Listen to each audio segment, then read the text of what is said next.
Welcome to another episode of my podcast.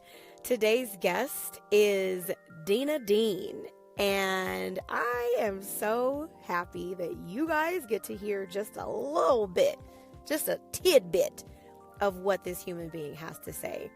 I've known this person for over a decade. They were one of the first people that I met when I really started to expand, to allow myself to be seen, to grow as a queer person, as a Black person, to be a part of a really amazing community that puts on this awesome retreat that happens once a year. This person and I have shared circle in ceremony, expressed truth, expressed joy, expressed love. This person has inspired, enlightened, and educated me in so many areas. And today's conversation just touches on a little bit of what this person actually has to offer and what they have to say. We talk about freedom today. We talk about truth today. We talk about legacy and changing the world today. What I love about this person is that they have a calling and a conviction on their life to inspire and to enlighten others. And that is why I'm so grateful to have this guest. So I invite you to get comfortable, to take a couple of long, deep, cleansing breaths, and get ready to listen to another conversation.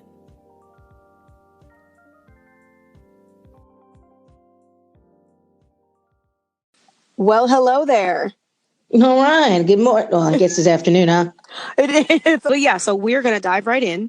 And what I'm going to do is I'm going to start with giving you the floor to introduce yourself to listeners, sharing your name and your astrological sign, if you are feeling that, and then just one of your passions. Well, my name is Deanna Dean.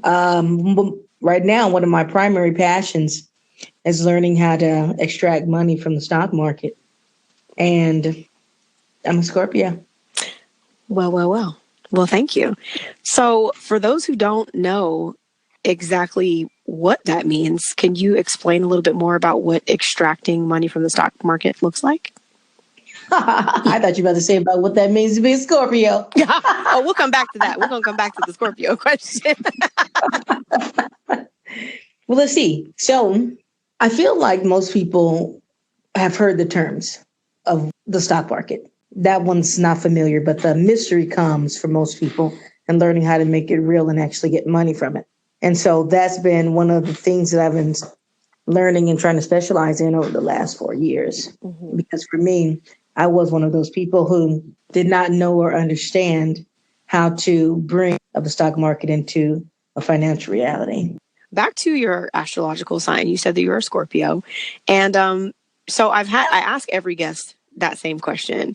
And some people, say, oh, I'm a Scorpio, I'm a this, I'm a that, and I'm, 100% that, and I always ask them, what exactly does that mean? So what does being a Scorpio mean for you? What elements of that astrological sign do you feel like apply to you?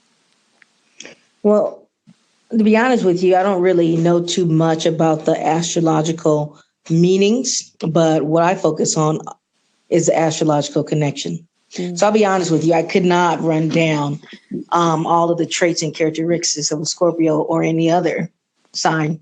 But what I like about it is that there's this part of everyday culture, no matter, for so many people, irrespective of your religion or your belief system or your race or your class, or where even if it's on a subconscious level, they have some idea, some feeling that they're part of a starseed.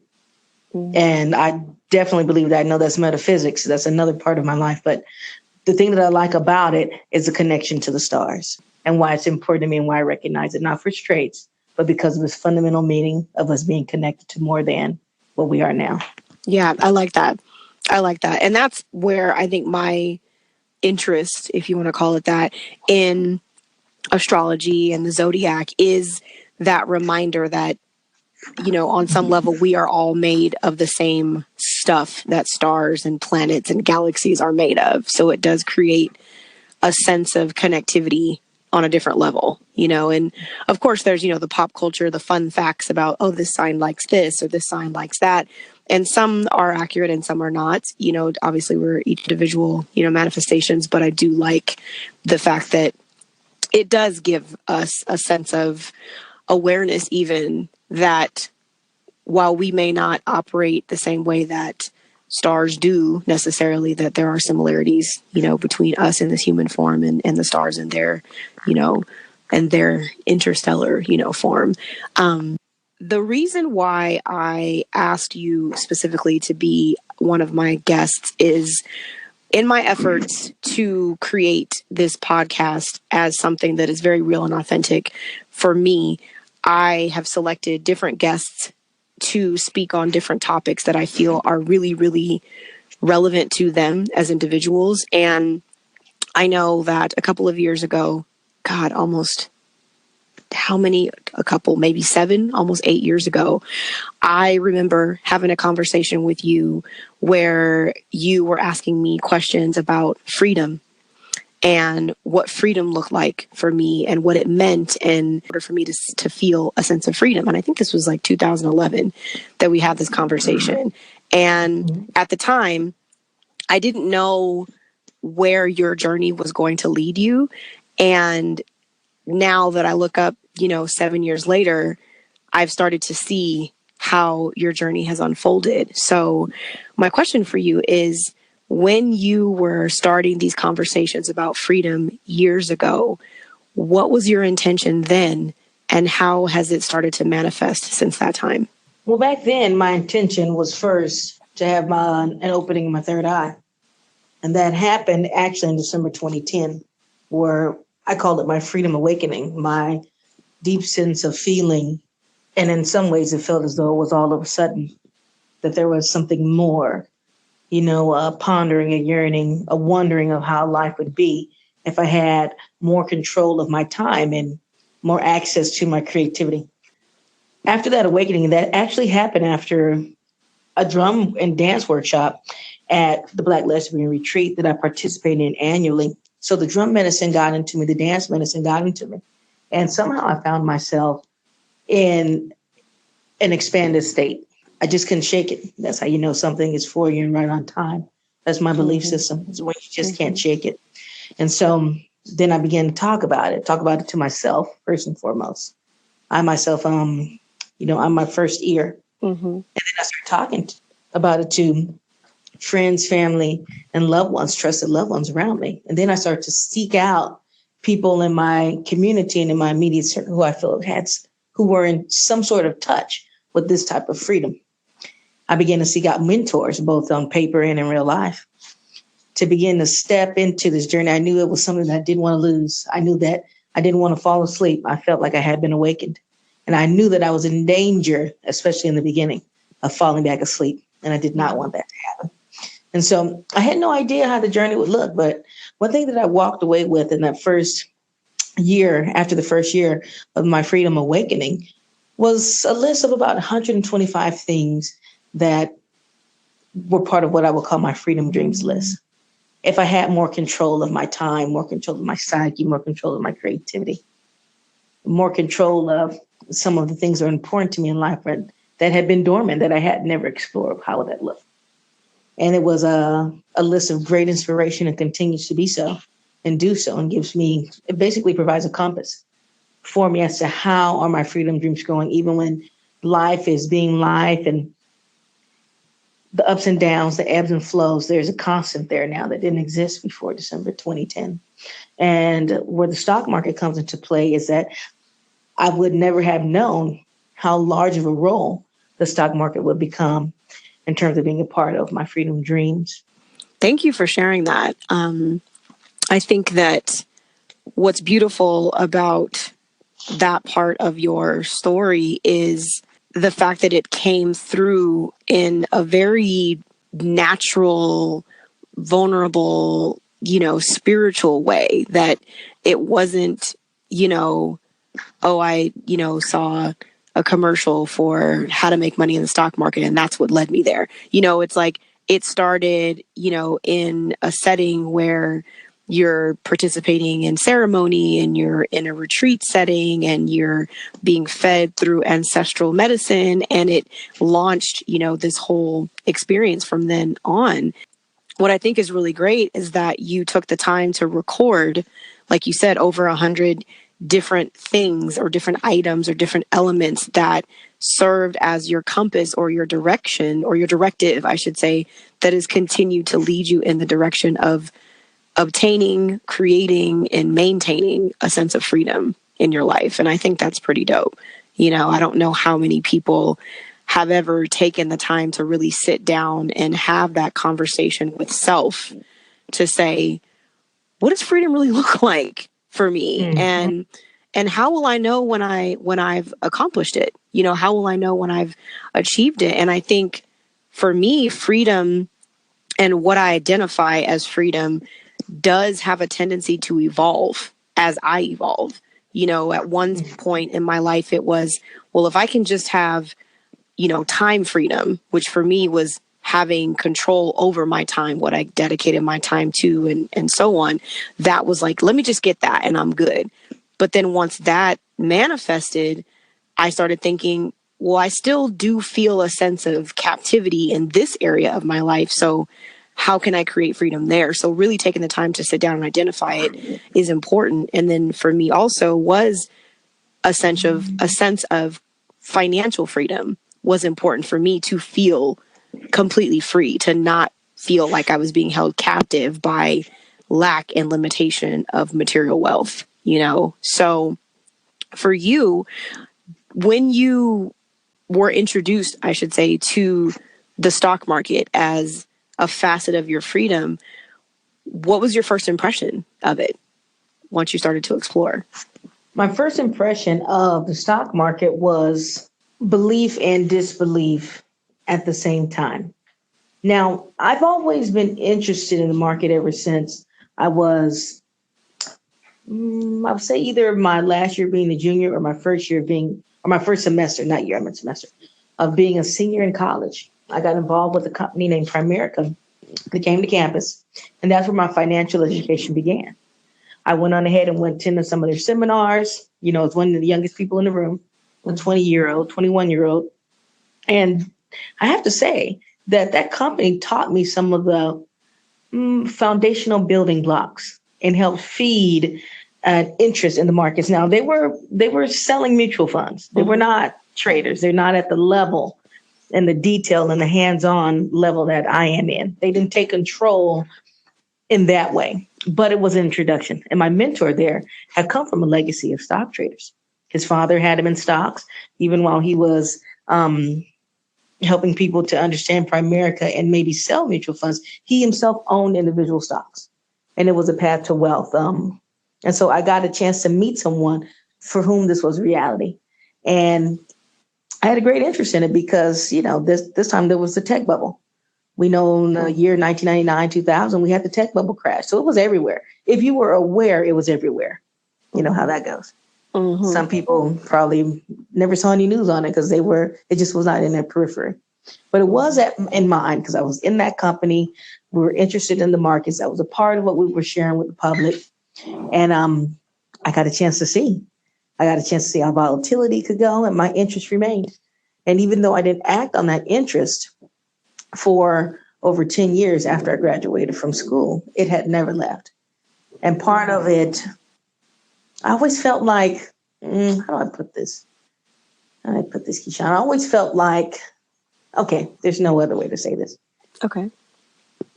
There is, and you have heard people like Robert Kiyosaki and some of the other people who talk about this. The way that our current system has evolved, the financial system, I knew even when I was a traditional employee that was not learning about the markets, that it was there. It was there through the pension funds. It was there through the 401ks. It was there I knew that the government, I was a researcher, so I knew that the government was investing in hard and soft assets. Some would call stocks soft assets, paper assets. So it was there forever present. And I knew for my generation, my generation and all those under me, we would need to know how to control it. We did not have defined benefit plans. Those are where you can work somewhere and you can get a certain amount without needing to know how to invest. We all had defined contribution plans. So we would be responsible nonetheless, whether we knew or not.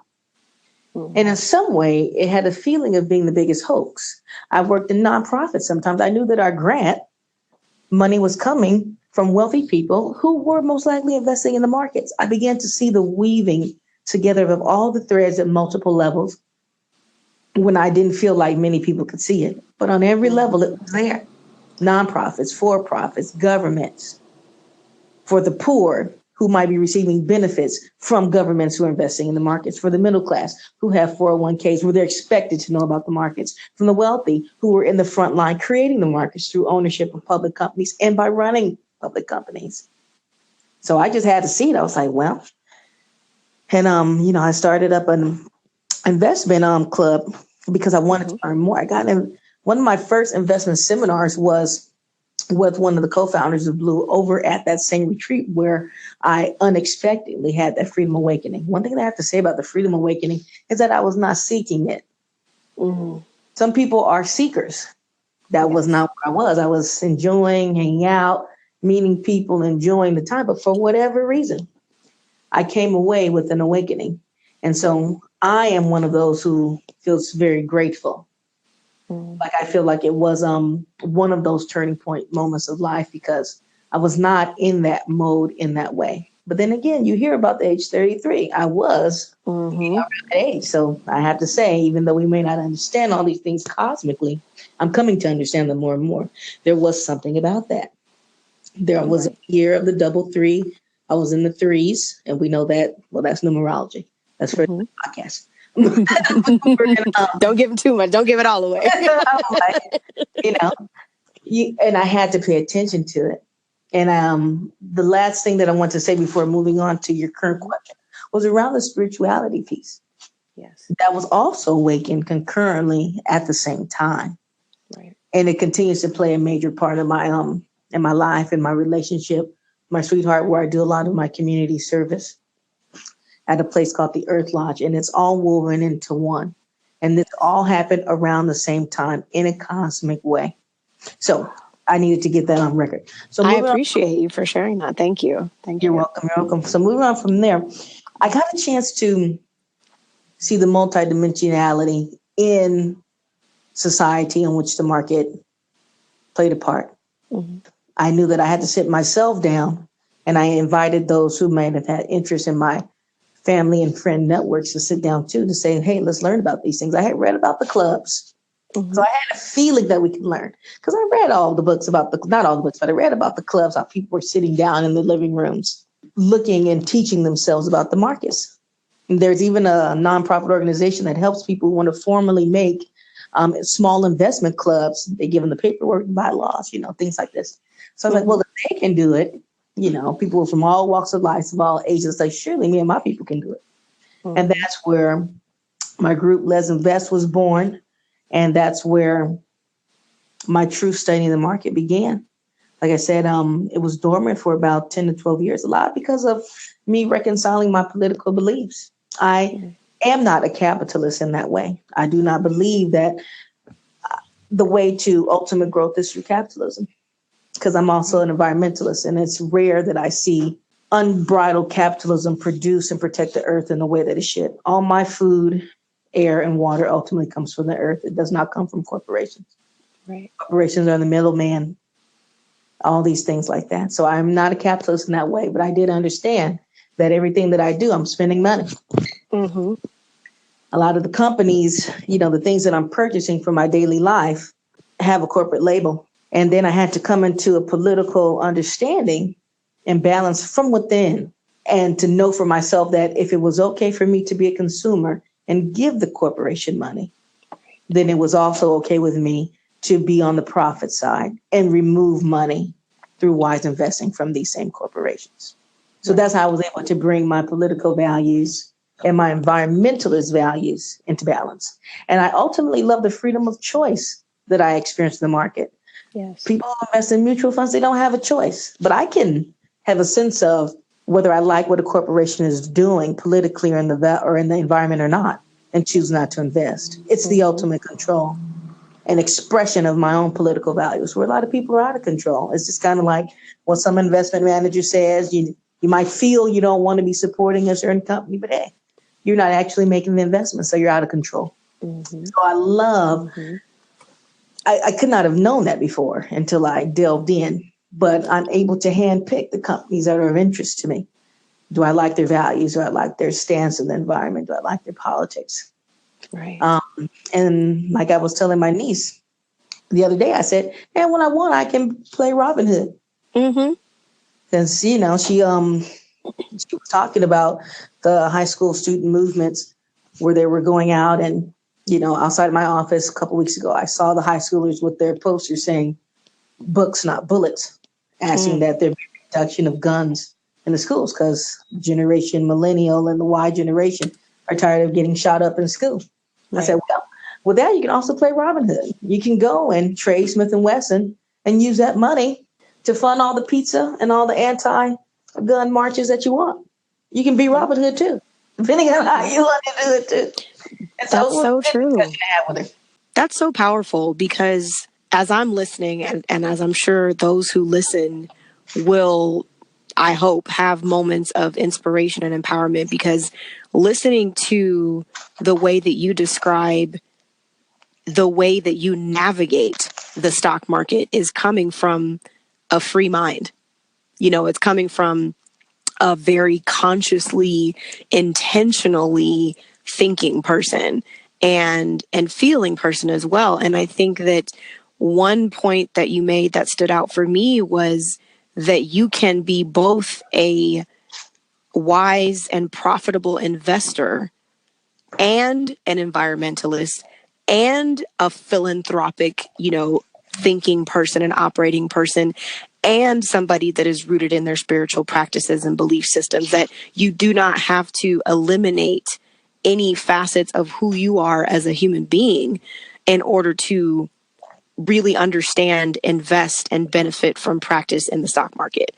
And I think that stands out to me very prominently because a lot of times people have an impression of what it means to be an investor in the stock market, to be a trader in the stock market, to be someone who's actively profiting and pursuing, financial freedom and financial control by participating in the stock market. And I think sometimes those impressions that people have definitely do not bring up the image of a queer Black person of a certain age, a person who did not come from money, a person who is creating wealth, a person who is influencing the youth, a person who is active in their community, a person who is part of nonprofit organizations. They don't necessarily think of that. They think of maybe a white dude in a slick suit with his hair back and sniffing cocaine. They don't think of that because the images and the representations that we see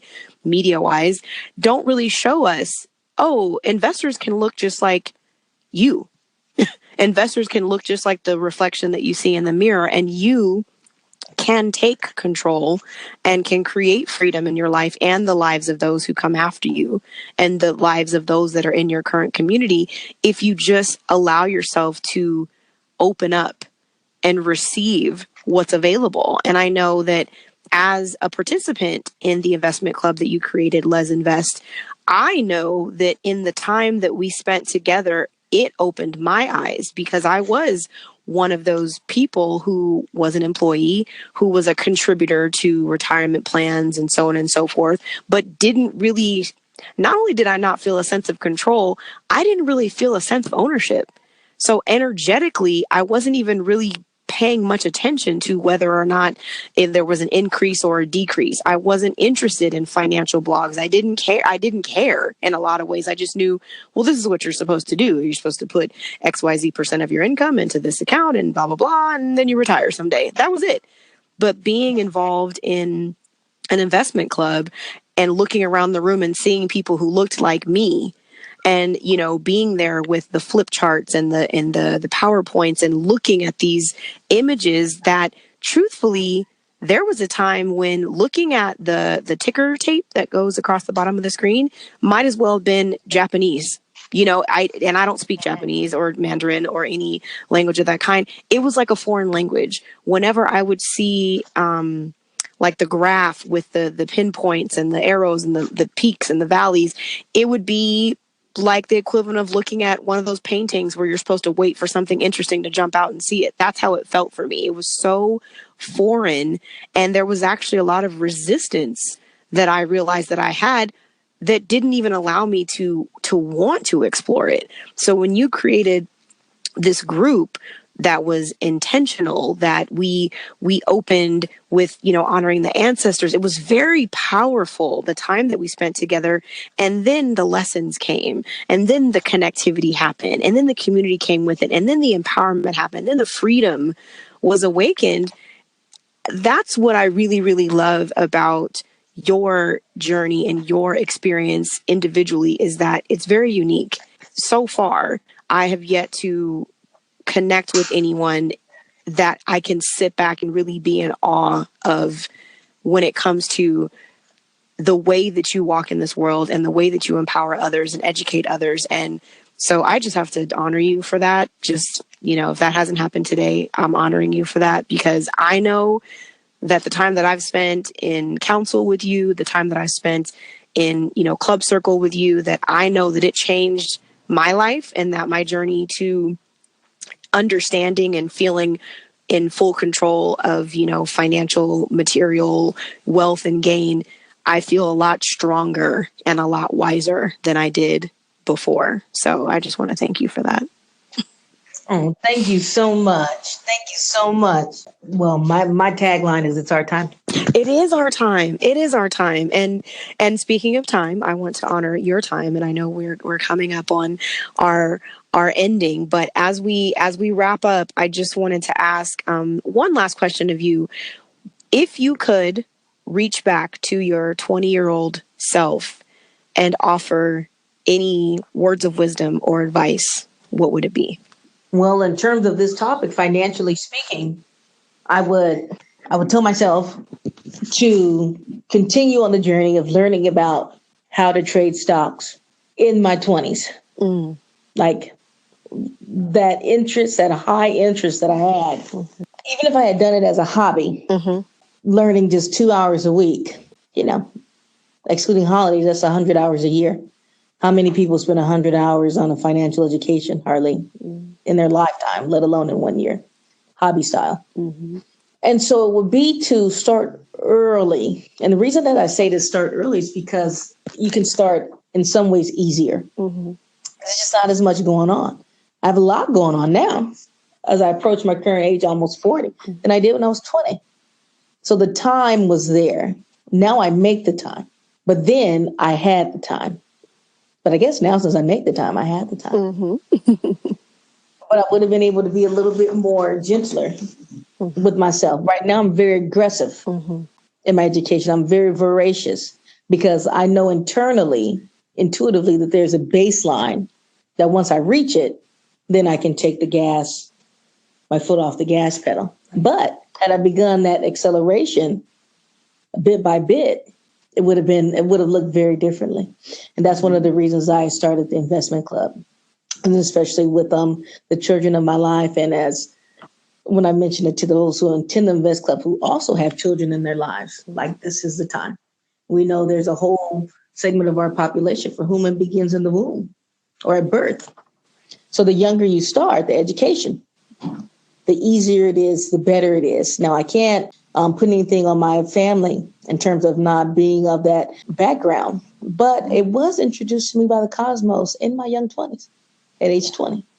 So if I could go back when the cosmos introduced it to me, I wish I had, even in a hobby fashion, even if only in a hobby fashion, continued on that journey. But I have to say that it's a blessing to be where I am now, because from what I can see, there's still all kind of room. One of the reasons, I don't know if you remember, Let's Invest, I said, hey, I don't want to figure this thing out. And then we fast forward 10, 15 years and I'm by myself. Yep. Yep. One of the reasons, right? Yeah. I had some self-interest. Yeah. Well, that's really powerful. And I appreciate you for being so open with that, because I think you're right. I think most of us who look back at age 20 have a common message that we would tell ourselves, which is essentially to take action now, to take action right now. Don't wait, don't delay, don't procrastinate. Follow that, like you said, that cosmic pull, and really dive deep and accelerate. Keep your foot, pedal to the metal, so to speak, so that you can coast a little bit later. So thank you for that. So as we wrap up, I do want to give you the opportunity to share ways that people who are listening to this can connect with you, can connect with your organization, ways that people can find you, just so that, I want to give you some time to share that. Well, right now, the primary way that you can find me is not through investing. The primary way that you can find me right now is through the Earth Lodge Center for Transformation. Now, the Earth Lodge is a spiritual home, a ceremonial home, a ritual home, a botanical, nature-based home that my partner, Queen, has created over the last 15 years. It's her ancestral home. She's converted to a healing space for the community. So that's where a large majority of my work and love goes and flows. Now, as I go ahead and get my course together, and go ahead and get my website together, you'll be able to go physically and find out how to be in community with me. But right now, also, I just instituted, after the urging of some of the folks in the community, to be able to do Let's Invest with video conferencing. Yes. So if you're interested in participating in Let's Invest, I'm doing it quarterly. For now, it's free. Please email Y_Aaron. So that's Y_AARON at yahoo.com and put Let's Invest. And when I do these my quarterly meetings, you'll be on the list and find a way to participate. So that's the best way. earthlodgecenter.org is the website. In terms of contacting me through my spiritual work and for my financial work, you'll have to email for now, Y_Aaron at yahoo.com. Awesome. Thank you so much. I appreciate you so much for being a part of this. I know that I got a lot out of this conversation, even knowing you for the time that I have. Just hearing your story, hearing a part of your story, I should say, is inspirational all over again. So I appreciate you for taking the time to sit with me today, to be a part of this. And yes, I can't wait to connect with you again soon. All right. Thank you, Keisean, and thanks for the blessing. You're welcome. Okay, peace.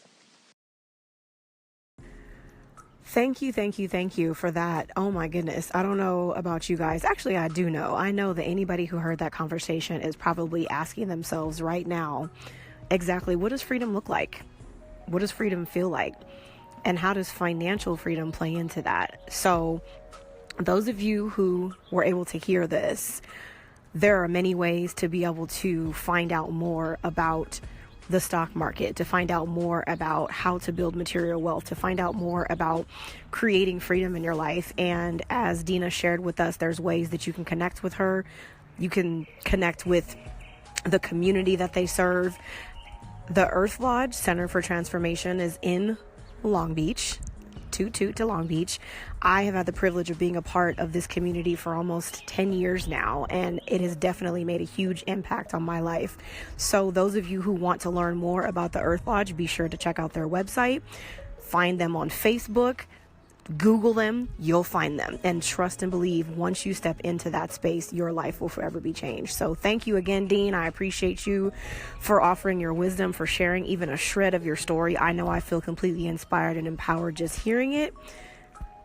Peace.